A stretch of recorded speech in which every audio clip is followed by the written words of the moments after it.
Hey there, Mr. Redder here. Welcome back to another episode of Reddit Podcast Stories. Our first story we'll be reading today. Karen's sister demands I pay for her wedding since I can afford it. After that, forget your HOA and its ridiculous rules. And after that, am I the jerk for taking the vegetables off my kids' burgers? Now for every thumbs up this video gets, one Karen has to pay for her own wedding. It'll be worth it once I divorce you, Reddit boy. So please smash that like button. And subscribe and turn on notifications for new stories from Reddit every single day. Karen's sister demands I pay for her wedding because I can afford it. I, 33 female, have a younger sister, Jamie, who's 31, who got engaged to her fiancé a few months ago, and now she's deep into the wedding planning. Our parents gifted us $25,000 each as a wedding present when we got engaged to help with wedding expenses and just to help us get started with some savings. For background, I got married 2 years ago to my husband, and we practically had little to no expenses. We just did a small wedding ceremony and celebration in my parents' backyard, and I used my mom's old dress, so our only expenses were really just food and photography. Due to this, we saved $20,000 of the money we were gifted and just put it into savings. Although my husband and I were happy with our day, Jamie had a lot to say. She practically spent every single family event after the wedding gossiping about how my wedding was so trashy and cheap. I think she expected a lot more from me because I work as a software engineer and my husband is a surgeon, and we could have afforded to have had a much nicer wedding. Now it's time for her wedding, and she has plans to go all out for it, which I wouldn't care about if she could afford it. But instead, she's become a greedy bridezilla, asking anyone and everyone for cash. My parents refused to give more than the original $25,000, and the other family members have chipped in, but maybe $5,000 max combined. Unfortunately, my sister knows I saved the $20,000 from my parents and that my husband and I have a good amount of money saved up because of our salaries. She's been asking me nonstop to give her the $20,000 as a wedding gift or help pay another one of her events like the bridal shower, bachelorette, rehearsal dinner, or honeymoon. Her reasoning is that my husband and I could easily afford to gift her one of these things, and I even gifted my cousin a honeymoon vacation as a wedding gift last year, so why couldn't I do something similar for my only sibling when I did it for my cousin? She's right in the sense that I could easily afford to pay for parts of her wedding, but in all honesty, I don't want to give her anything after she treated me so poorly following my own wedding. I told her my reasoning and that I don't want to financially support someone who didn't support me on my big day. And now she's been ignoring me, going around telling family that I'm extremely selfish and immature for this. Apparently, she's already put down deposits on a lot of services and vendors for her plans and just expected me to help pay for it. But now she has no way of paying the vendors and she can't get her deposits back either. So now my family wants me to help her out so that she doesn't lose the little money she already has. I just don't see how this is my problem. Am I the jerk? Not the jerk. She got a sum of money for it, and if she can't stay within that budget, nobody else needs to pay her a penny. You don't owe her even 5 cents. You were smart to have a low-budget wedding and have money for other things after. Smart, smart, smart. She was rude, rude, rude. Sister's audacity is so lacking in self-awareness that it's almost comical. Even if she hadn't spent the last 2 years publicly trashing OP's wedding, she still wouldn't be entitled to any money. And her behavior after OP's decision only shows that OP made the right one. Not the jerk. Why do people plan events that are outside their budget and then expect others to make up the difference? $25,000 is a lot of money if spent wisely. It seems she banked on having the $20,000 you saved from the outset. No, just plain no. Forget your HOA and its ridiculous rules. Back in high school, I was all about my car. Don't get me wrong, it was a rolling piece of junk, but it was my car. It had a trade-in value of maybe $5, but it was my car. I was learning how to take care of it, by which I mean I found where the dipstick was and how to pull it. I hadn't yet moved on to tire inflation, one step at a time. One day after school, I drove over to my friend's place. We jump out, pop the hood, pull the dipstick, check the oil, and it was fine, so put the hood back down. I had no idea what an HOA was, nor what it meant. I was just a happy, ignorant teenager, eager to demonstrate how responsible I was with my wheels. A few days go by, and we're hanging out at my friend's place when his mom comes home. She starts giving us the business in that I'm annoyed but trying not to be, voice about a warning she received from the HOA regarding repairing cars in your driveway, complete with a photo of my car with the hood up. Really, she was being pretty good, though clearly annoyed. We explained that we weren't repairing anything, that I was just checking the oil levels and didn't even need any tools. Picture just had the hood up.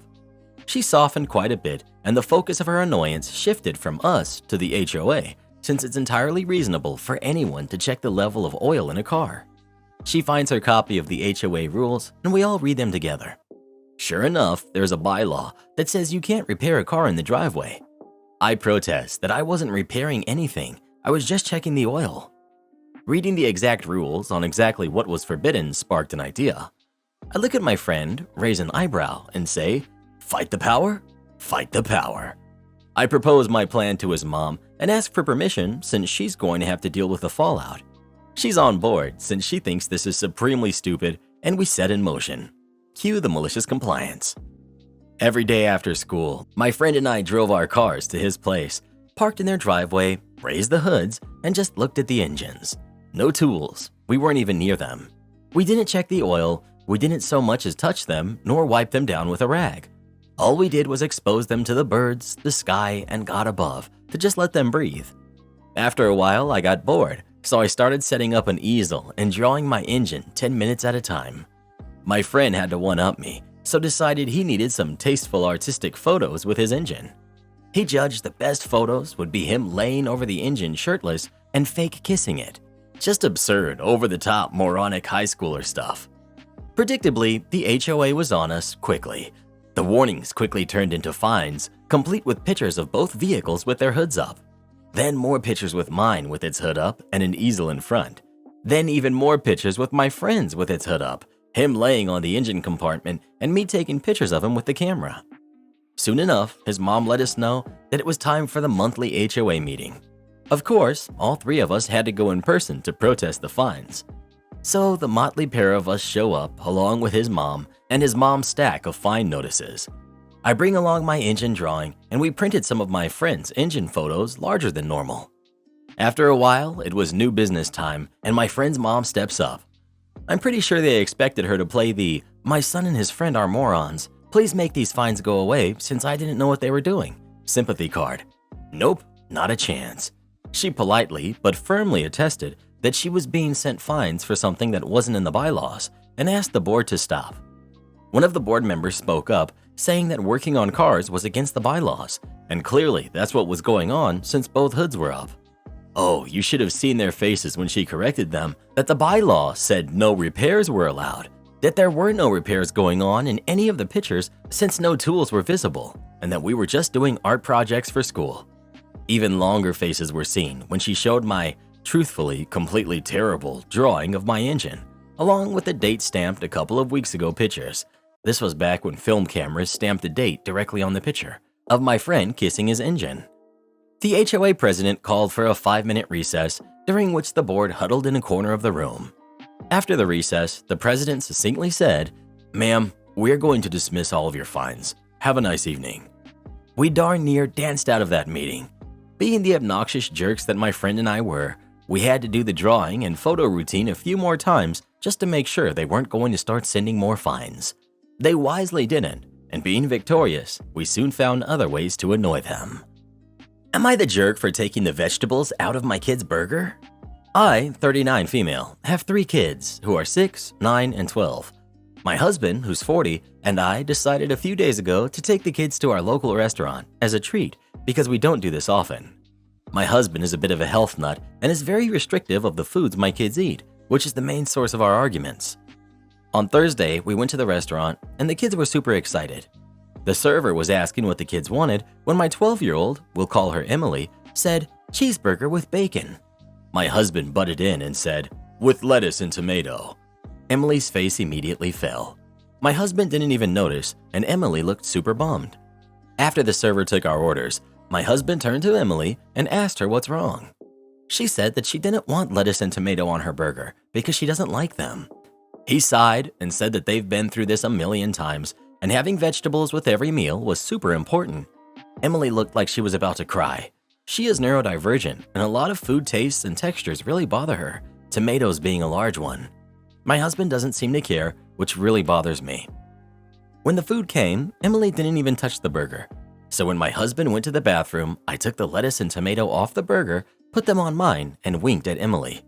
She grinned and gladly ate her burger. My husband didn't say anything about it until that night. He told me that taking the vegetables off was a violation of his trust because he was just looking out for our daughter. I told him that it was just one meal and not having vegetables once wasn't a big deal. He said that those vegetables were very important. I left the room and have been talking to him as little as possible. So Reddit, am I the jerk for taking the vegetables off my daughter's burger?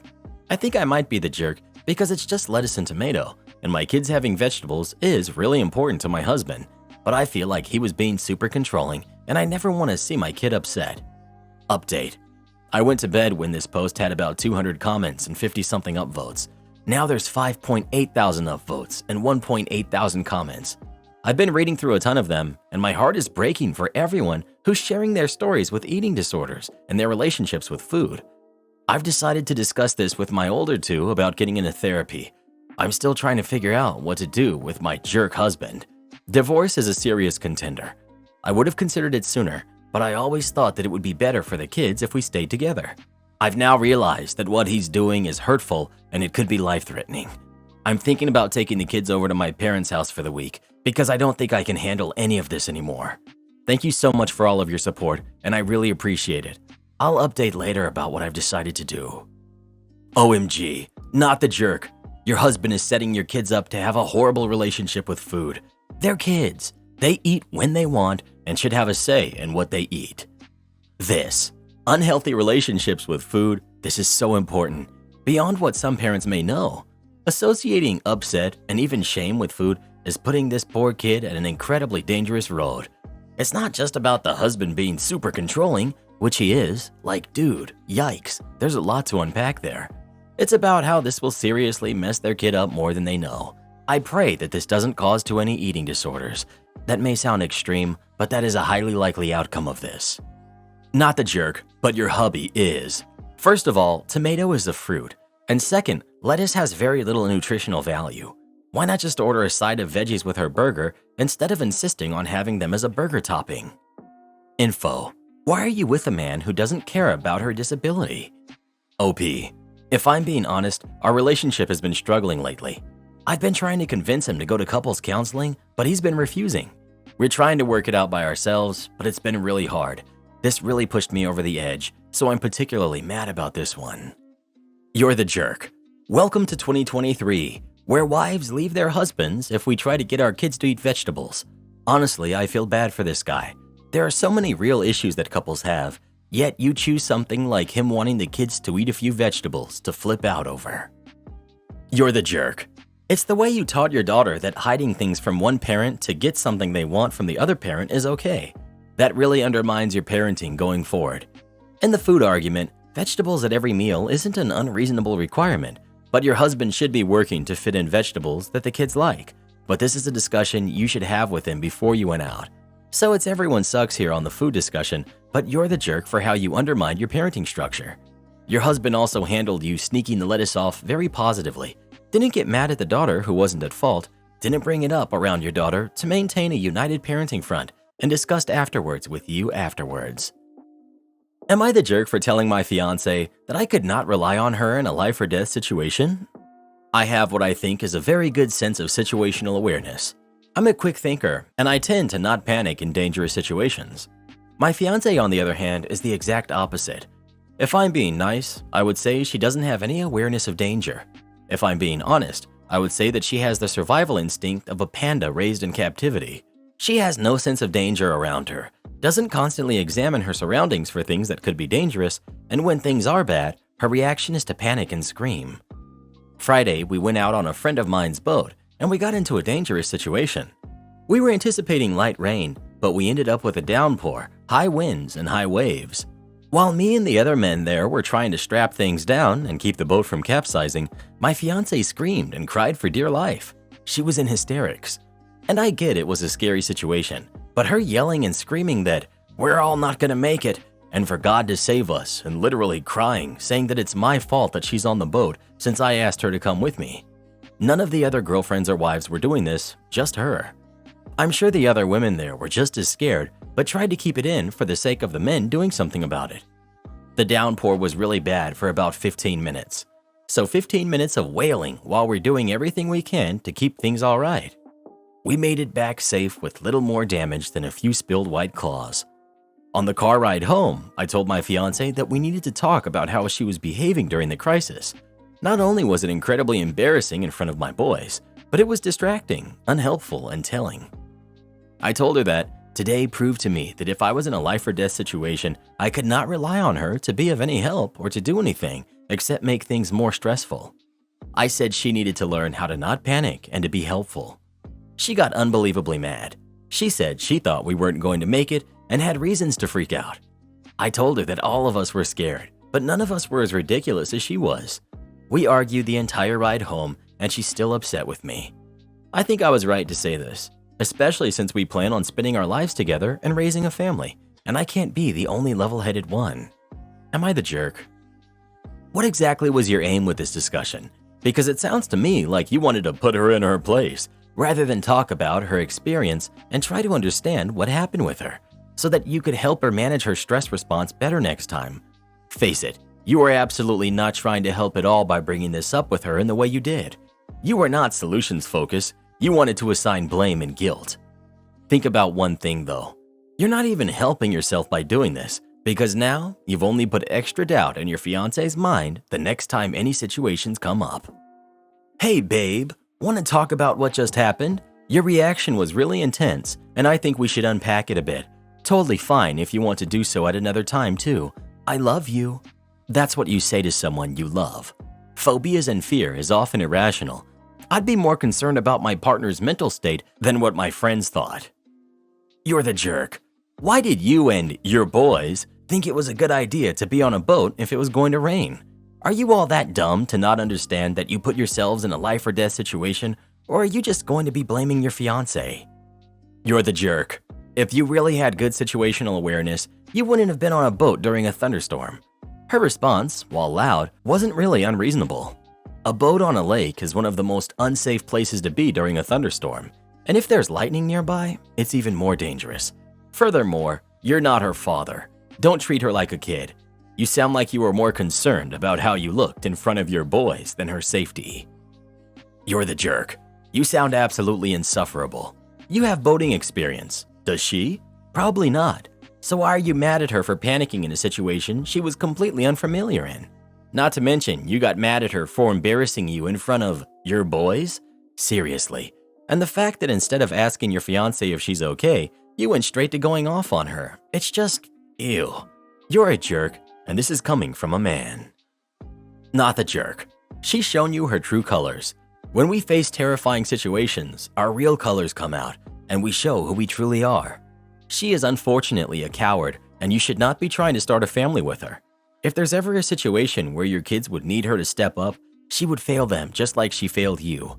All she had to do was not act like an idiot, but she was incapable of that. Don't mind all these morons insulting you. If the tables were flipped and the man was the one screaming like a little psycho when the women were the ones saving everyone's lives, they'd be telling her to leave you and calling you pathetic. Town forced to bulldoze new development after building on land they didn't own. I read it. I've got one gem of a story that my grandfather told me about his hometown after he got back from World War II. It has to do with a tree farmer, a corrupt mayor, and over 20 homes getting bulldozed. Enjoy.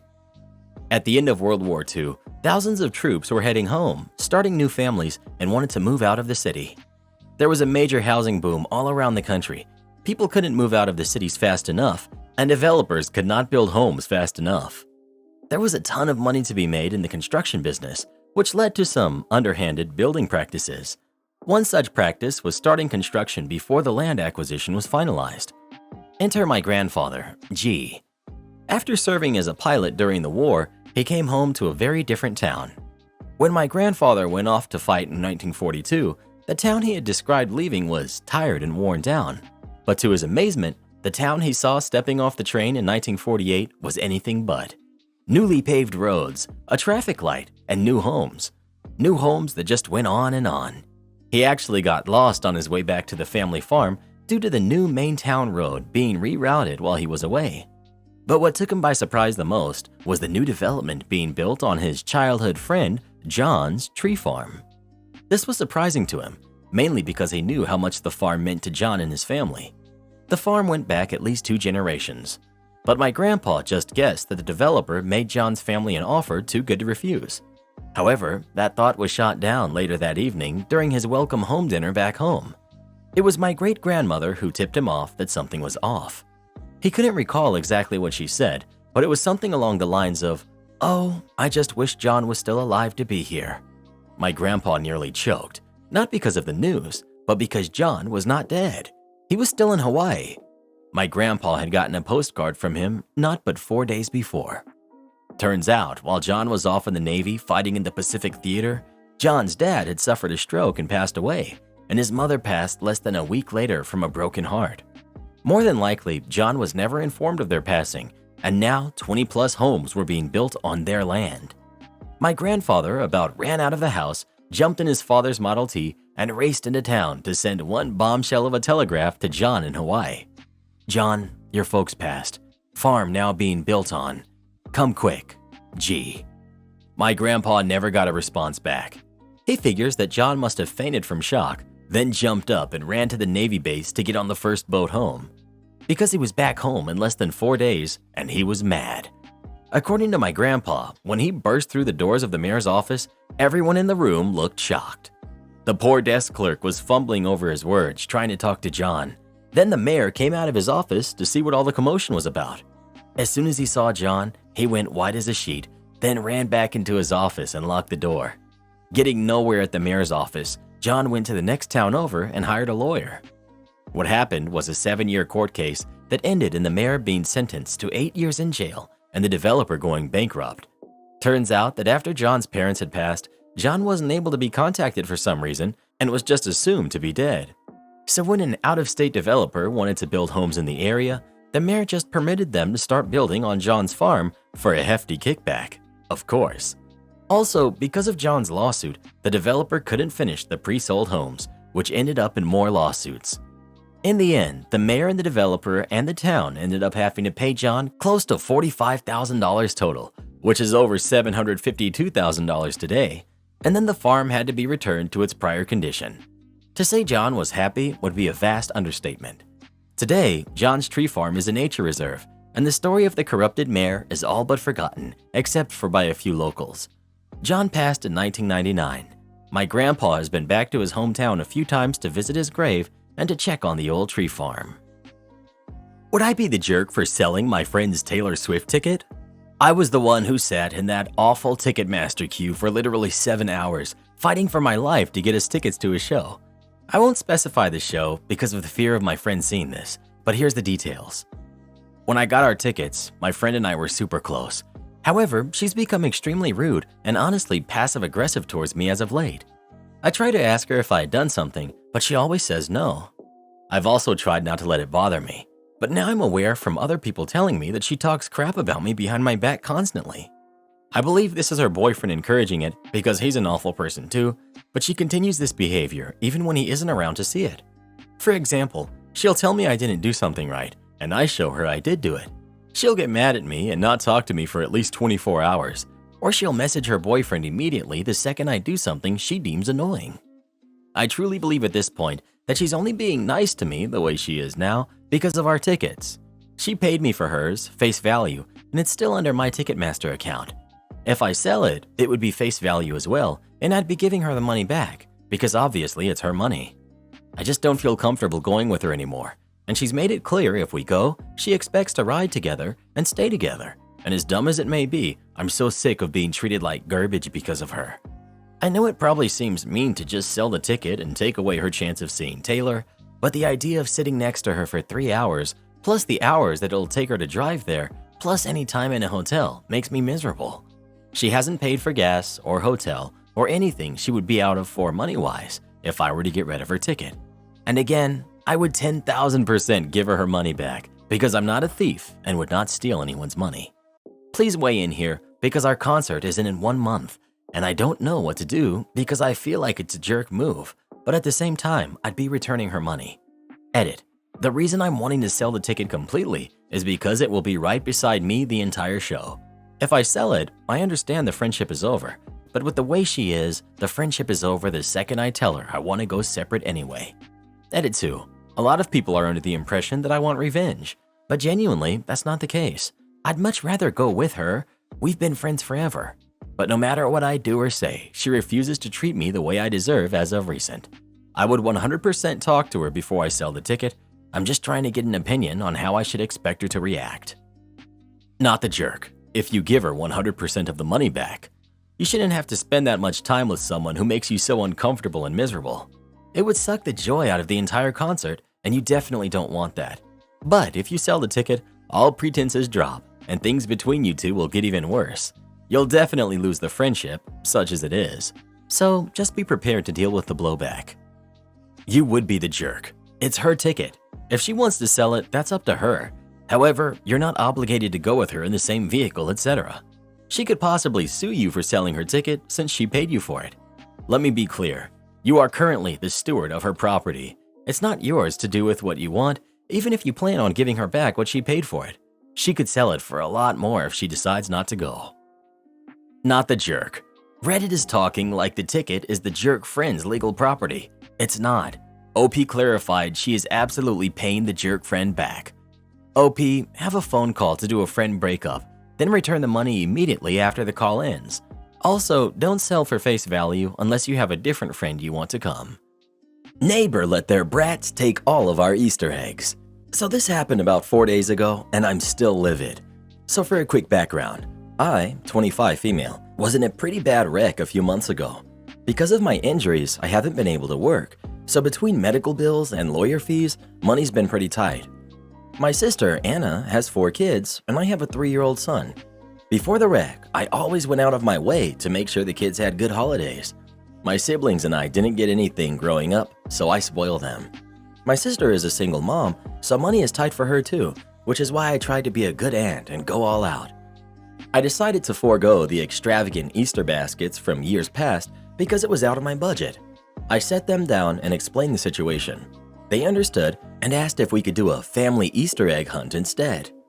I got cheap eggs in specific colors to make sure each kid knew which eggs to hunt for and bought name brand candy to put in them. I added a few dollars in some of them and a few little toys and trinkets I knew the kids would like. We decided to do it at Anna's house because she had a yard. It took me an hour to hobble around hiding eggs, but it was worth it. We started, and 2 boys came sprinting across the yard with pillowcases. They started picking up eggs with our kids. We tried to explain that this was a family thing, but they ignored us. Their dad came out while this was happening, and I tried to explain. I usually wouldn't mind, but not this time. The dad talked over me. He thanked us for doing this and said his kids were thrilled when they saw me hiding the eggs. I'm sure you don't mind a few of their friends joining in. They're just kids and they get excited. After they were done, they ran back home. They had taken most of the eggs and had messed up the number that each of our kids got. My youngest niece had yellow eggs, and they had only found 2 of them since the neighbor kids had taken them all. The kids were upset, and I was mad. The next day, I went over to their house and asked to speak to their dad. I said that I didn't care that they joined in because they were just kids, but I needed him to pay me back so I could buy more eggs to redo it with just my family. He lost it on me. He said that candy and plastic eggs are cheap, so it shouldn't matter about paying me back because it wasn't much. He started ranting about how I should have told them to stop and how I was a massive jerk for demanding money because his kids wanted to be included in what their friends were doing. He called us greedy and refused to pay me just because my family was upset that they didn't get enough eggs. He basically called me stupid and told me that the point of an egg hunt was competition. I talked to my family about this situation. My sister agrees with what I did, but my mom said I was a jerk for demanding he pay me back because it was just some cheap Easter eggs and candy, so I should just let it go. Not the jerk. An egg hunt in your own yard is not an event open to the public, and you had every right to be angry. That man would have gotten told off that day, and I would have demanded that he be the one to tell his kids to put back every single egg that they stole. You don't come into someone's yard to steal things that don't belong to you, and that's what they did. If the eggs were so cheap, he could have gotten some for his own kids. If you have an Easter egg hunt next year, each egg has a slip of paper with the name of candy on it. After the Easter egg hunt, you all go into the house where you let the kids hand you their slips of paper and you hand them the candy. If neighbor kids steal the plastic eggs, they won't get the candy. I am with you. I would have been furious. That neighbor is a jerk and is teaching his kids poor manners. Having to do this is such BS, but I do think it's a doable workaround for next year. Good thinking. Would I be the jerk if I call the cops on my son? My son, 13, male, has repeatedly stolen from us over the past 2 years. Each time he has denied it, even when we found proof it was him. Last year, he took my husband's, male 48, bank card, added it to his Google account on an old phone, and then spent $300 on a downloaded basketball game. We found it by accident when we found him on the phone, did a search of his Google account, and found the card linked to it. He completely denied it was him and blamed his younger brother, who's 10. His brother has his own phone and never uses his older brother's. There were consequences. We grounded him and took the phone off him. The new phone is on Google Family Link, so we have a lock to prevent him buying anything. Yesterday, we discovered that someone had made 2 payments on our credit card, one for a laptop for $2,000, which was declined, and the other for a bike for $3,000, which went through. We spoke to our credit card company, and they refused to refund the money as we had been to the store before. The $2,000 attempted spend was at a store we use, but where we have never used the card before, hence it was declined. We went to the bike store where someone had spent $3,000 and they agreed to refund the money, minus the admin fee they got charged for refunds. They told us the order was placed online and printed the order for it. They said it was a click and collect order. It had my husband's name on it, but my son's email address and telephone number. They said that they phoned the number after the order was made yesterday and spoke to the person who placed the order. They said that the person was clearly a kid and was unhappy when they said that the cardholder had to be present when the bike was collected. We checked my son's email and there was no evidence of an order being placed, but there was evidence on his call log of a 2-minute call with the bike shop the day before. We also found an email from the computer shop in his email, and when we clicked on the account information, it opened in his Safari and had his username and password saved. When we went into the account, the $2,000 computer was in the basket. Despite all the evidence against him, he has blamed his younger brother. His younger brother was on my laptop in the lounge with me when the 2 incidents happened, so we know it was not him. My husband had left his wallet out, and the card was still there, so we know the card has not been dropped or stolen. My eldest swears it was not him. This is a significant amount of money that we cannot afford, and we are very lucky to have got most of it. My question is, would I be the jerk if I go to the police? Info. What are you expecting the police to do? Sounds like your son needs therapy. Seems like she somehow wants her son to be responsible for the money spent instead of her. I don't know why they didn't just return the bike or why the store would have allowed a 13-year-old to use someone else's credit card. Support our channel by joining as a member today, and we'll give you a shout out in our next video. Or come watch this video next. You won't believe what Karen does in that one.